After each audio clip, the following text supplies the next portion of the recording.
شناختوں کو اپنا لیا. جب ہم نے یہ شناختوں کو اپنا لیا تو پھر آپ دیکھیں پوری دنیا کے اندر ہمارا جتنا بھی زوال آیا, ہمارا جتنا بھی نقصان ہوا, میرے مسلمان ساتھیوں, میرے مسلمان نوجوان ساتھیوں, وہ تمام کا تمام نقصان, وہ تمام کا تمام خسارہ وہ ہم نے اسی فرقہ واریت کی بنیاد پہ اٹھایا. آپ خلافت راشدہ کی طرف دیکھیں, خلافت راشدہ کیوں ٹوٹتی ہے؟ اسی فرقہ واریت کی وجہ سے. خلافت عباسیہ کیوں ٹوٹتی ہے؟ اسی فرقہ واریت کی وجہ سے.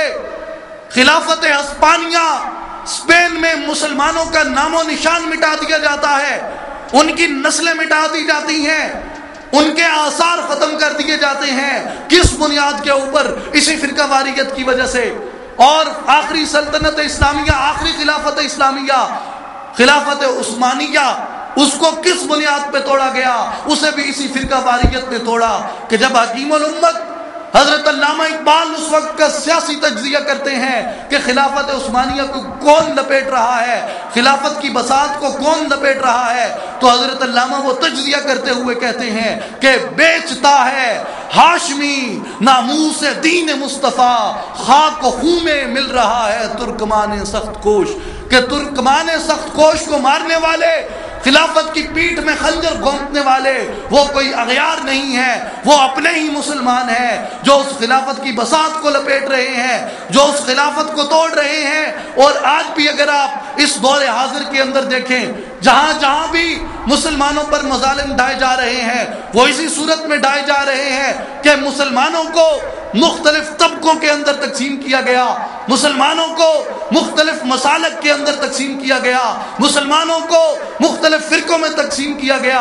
آپ عراق کی صورتحال کا جائزہ لیں, عراق کے اندر مسلمانوں کو 3 حصوں میں تقسیم کیا, ایک طرف شیعہ عراق, ایک طرف سنی عراق, ایک طرف کرد عراق, اور یہ 3 حصوں میں تقسیم کر کے وہاں پہ سامراجیوں کی یہ جرت ہوئی کہ وہ 9 سال تک اپنے قدم وہاں جاڑ کے کھلے ہیں. اور یہی بات ہے افغانستان کے اندر, آپ دیکھیں وہاں پہ مسلمانوں کو اسی طرح تقسیم کیا گیا, ایک طرف طالبان, ایک طرف پشتون طاقت, ایک طرف پرشین طاقت, ایک طرف شیعہ طاقت, ایک طرف شمالی طاقت, اور یہ 3-4 گروہوں میں ان کو تقسیم کر کے وہاں پہ مسلمانوں کا قتل عام کیا جا رہا ہے. اور پھر آپ دیکھیں فلسطین کے مسئلے کو, کیا فلسطین کے اندر جو قتل و غارت ہو رہی ہے اس میں ہمارے کچھ عرب ممالک کی شہ اسرائیل کے ساتھ شامل نہیں؟ کشمیر کے اندر آپ دیکھیں, کیا کشمیر میں ہونے والے اس قتل عام کے اوپر ہمارے وہ مسلمان برادر اسلامی ممالک جن کے مظالم کا رونا ہم یہاں بیٹھ کے روتے ہیں, وہ کشمیر کے مسلمانوں کے خون کی بات نہیں کرتے؟ کیوں کہ کہتے ہیں انڈیا کے ساتھ ہمارے تجارتی تعلقات خراب ہوں گے. آپ افغانستان میں دیکھیں, افغانستان میں جب جارحیت ہوتی ہے تو کیا اس جارحیت کو مسلمان ممالک نے سپورٹ نہیں کیا تھا؟ عراق میں جب مسلمانوں کا قتل عام ہوتا ہے تو کیا عراق کے مسلمانوں کے اس قتل عام میں مسلمان ممالک کی سپورٹ ان صہیونی, ان زائنسٹ, ان جابر اور استبدادی طاقتوں کے ساتھ کیا مسلمانوں کی سپورٹ نہیں تھی؟ یہ تمام کا تمام مسلمانوں کو صرف تقسیم کر کے ان کو مختلف فرقوں میں بانٹ کے یہ کیا جا رہا ہے. اور پھر آپ دیکھیں جسے رسول اللہ جرم کہتے ہیں, جسے خدا کا قرآن جرم کہتا ہے, ہم کون ہوتے ہیں کہ ہم اس کے اوپر ڈٹھائی کے ساتھ کھڑے رہیں کہ نہیں جی نہیں, ہم اس فرقے کے بغیر نہیں رہ سکتے, یہ فرقہ سچا ہے اور وہ فرقہ جھوٹا ہے. یاد رکھیں جب خدا کا یہ فرمان نازل ہوتا ہے الیوم اکملت لکم دینکم, کہ آج اللہ نے دین کو مکمل کر دیا ہے, کیا جس دن دین مکمل ہوا میرے نوجوان ساتھیوں اس سوال کو اپنے پلے سے باندھ دو, اس بات کو اپنے پلے سے باندھ دو, اور یہی ہمارا رخت سفر ہے, یہی ہمارے مستقبل کی عکاسی ہے, یہی بات ہمارے مستقبل کی ترجمانی کرے گی. اگر ہم نے اس بات کی پاسداری کی ہمارا مستقبل روشن ہوگا, اگر ہم نے اس بات کی پاسداری نہ کی ہمارا مستقبل خطرے میں ہے, ہمارا مستقبل مشکوک ہوگا کہ جس دن اللہ نے یہ کہا کہ آج میں نے دین کو مکمل کر دیا ہے, سوال یہ ہے کہ جس دن دین مکمل ہوتا ہے کیا اس دن شیعہ تھے, کیا اس دن سنی تھے, کیا اس دن وہابی تھے؟ اگر اس دن یہ تھے تو آج بھی تم ان کا جواز لا سکتے ہو، اگر دین کے مکمل ہونے کے دن یہ موجود نہیں تھے تو آج ان فرقوں کا جواز آپ کہاں سے لے کے آئیں گے؟ ایک بات دیکھیے کہ جرم کو جرم ماننا چاہیے، ظلم کو ظلم ماننا چاہیے. کیوں کہ آپ ظلم کو ظلم نہیں مانیں گے، آپ توبہ نہیں کریں گے، آپ توبہ نہیں کریں گے، اللہ آپ کو معاف نہیں کرے گا.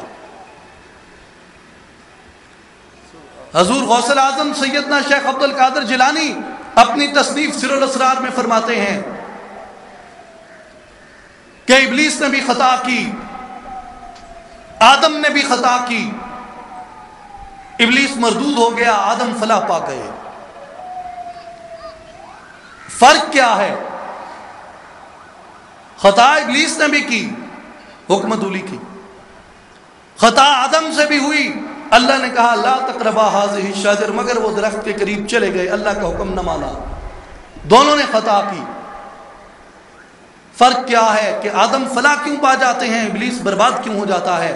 آپ فرماتے ہیں ابلیس اس لیے برباد ہو گیا کہ اس نے اپنے جرم کو ماننے سے انکار کیا اور اس نے اللہ کو کہا یا اللہ تو چاہتا تو یہ کیسے ممکن تھا میں آدم کو سجدہ نہ کرتا، تو چاہتا، تیری رضا ہوتی، تیری منشا ہوتی تو یہ کیسے ممکن تھا میں آدم کو سجدہ نہ کرتا. جب اس نے اپنی خطا کو، جب اس نے اپنے جرم کو، جب اس نے اپنے ظلم کو ماننے سے انکار کر دیا، اللہ نے اس کے گلے میں لعنت کا توق ڈال دیا.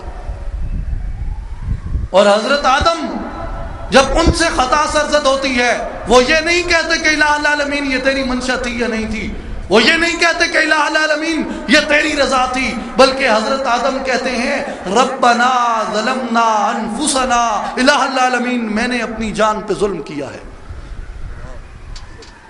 اپنی خطا کو خطا مانتے ہیں،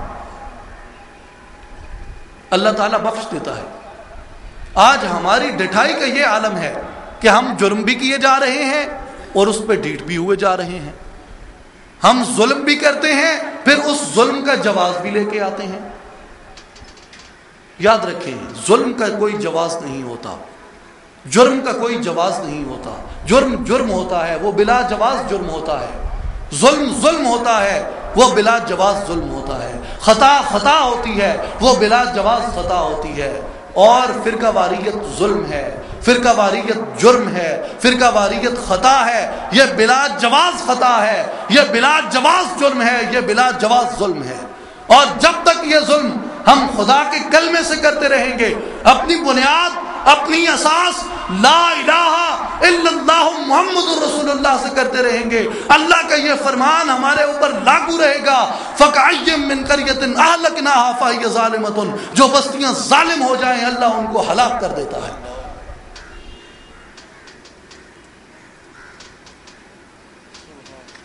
اس لیے یہ فرقوں کے بت جو ہم نے اپنی آستینوں میں پال رکھے ہیں، یہ بت جو ہم نے پال رکھے ہیں، یہ وقت آ گیا ہے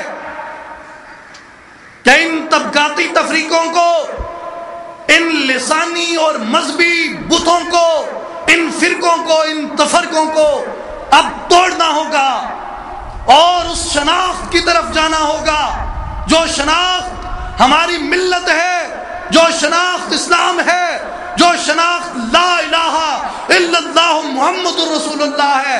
اور اسی لیے حکیم الامت علامہ اقبال رحمۃ اللہ علیہ فرماتے ہیں کہ یہ چھوٹے چھوٹے بت، ان سے نجات لے، ان سے خلاصی پا، اور کیا کر بتانے رنگ و خون کو توڑ کر ملت میں گم ہو جاؤ. بتانے رنگ و خون کو توڑ کر ملت میں گم ہو جا، نہ ایرانی رہے باقی، نہ تورانی نہ افغانی.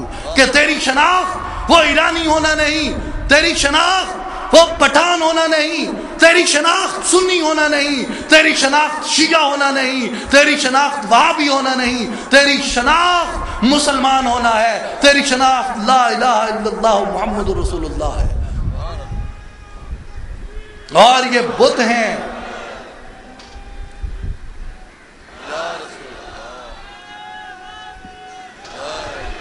اور یہ بت جب تک نہیں ٹوٹتے، یہ بت جب تک نہیں ٹوٹتے یہاں پہ کسی بہتری کے امکانات روشن نہیں ہو سکتے. یہ کشمکش، یہ تقسیم، یہ فتنے، یہ فساد جاری رہیں، آپ کس خیر کی توقع رکھیں گے اس معاشرے سے؟ یہ دور اپنے براہیم کی تلاش میں ہے. صنم کدا ہے جہاں لا الہ الا اللہ، اگرچہ بت ہیں جماعت کی آستینوں میں، مجھے ہے حکم اذان لا الہ الا اللہ. یہ نغمہ فصل گل و لالا کا نہیں پابند، یہ فصل گل و لالا، یہ تفرقے، یہ شیعیت، یہ سنیت، یہ وہابیت، یہ نغمہ فصل گل و لالا کا نہیں پابند. بہار ہو کے خزاں لا الہ الا اللہ.